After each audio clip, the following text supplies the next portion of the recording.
Greetings, sports fans, and welcome to round one. In the red corner, weighing in at 24,000 hit points of pure unadulterated pain, the Lord of the 12 Labors, the boy who sacked Troy, and the slayer of the Nemean lion.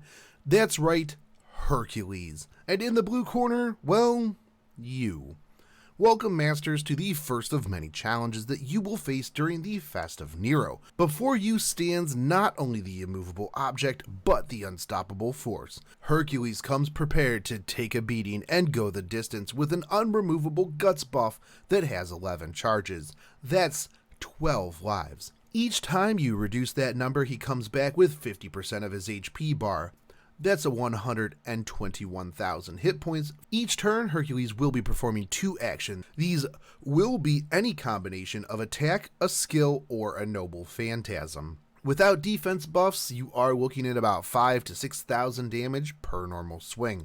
Not only does Herc have a 5-turn noble phantasm charge, the ability to increase his attack and defense, but he also possesses an evade skill with a crit damage buff duct taped to it. And that is likely going to one-shot your most precious servants if you are not careful. If all of that didn't seem bad enough, at the start of the battle you will be inflicted with a 3-turn Arts Down debuff.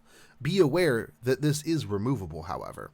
You will have 2 waves of berserkers before you can even face this monster, so it is best to try to minimize damage while building your NP bars. However, with berserkers clocking in at 28,000 and 48,000, this is a lot easier said than done. It would be a good idea to use an Arash to clear out a wave, however this will leave you with at least 1 less option when Hercules smashes your front line to pieces. Once you clear the first 2 waves, it's on to the main show, and here's where charms and stuns are going to be your best friend. Preventing a noble phantasm is key to keeping your servants in the fight, and being able to use stuns and charms will help route this beast right into your traps. Using a mash to set up an invincible taunt will be a good option to eat at least 1 noble phantasm, as well as tacking on the extra defense buffs, and while you do have a very solid support option here. If Hercules is Goliath, then it only makes sense to bring yourself a David, and well, he will actually be great here. Team-wide evade will allow you yet another option to straight up dodge his NP. Not only that, but David's noble phantasm has the ability to offset Hercules' evade as well.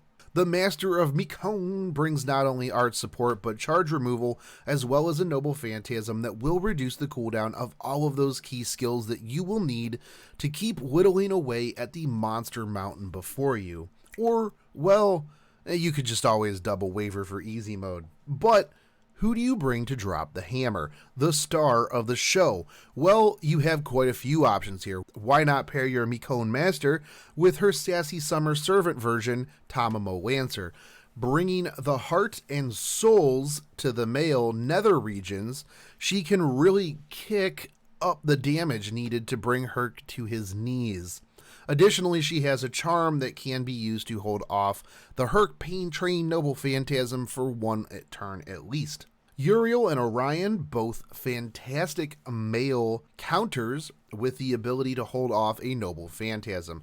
Uriel does come with the double charm and the NP drain, while Orion comes with a bit more damage options. Both are fantastic here. Skahak, while her Noble Phantasm will one-shot Herc and follow-up stun him as well, she does have a very bad Noble Phantasm generation, so while you can get one off, it will take a while to get the next off without some very solid Noble Phantasm support.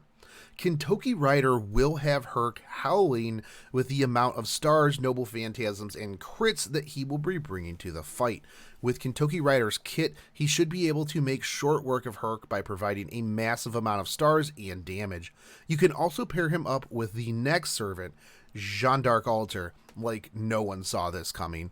Not only will she absolutely destroy him every time she even glances at Herc with her Noble Phantasm, but combine her with the likes of Hans, Kentucky Rider, a Waver, or 2, she's going to be able to clear his follow-up HP bar without breaking a sweat. Now, one thing of note is that you will not want to Brave Chain with any of your heavy hitters.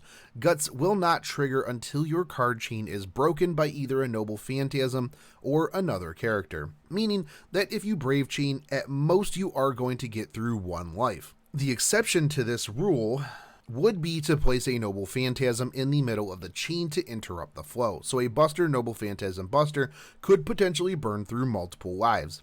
You will want to make sure that your damage dealer is equipped with the White Rose CE for increased damage. Now, do you have what it takes to topple this target? Can you manhandle this monster? We will see who is standing when the dust clears, and I hope that this guide has helped you out, because it is one of many challenges that you will face in the Fest of Nero. I would like to take this time to thank Lord Ashura for his guide. It is linked down in the description. I would also like to thank all the Patreons that help make this channel possible. You guys are amazing. If you would like to join them, there is a link down in the description as well, but you can also support the channel just by hitting that subscribe button, smashing that bell notification, dropping me a like and a comment, and I will catch you later. Take it easy. Peace.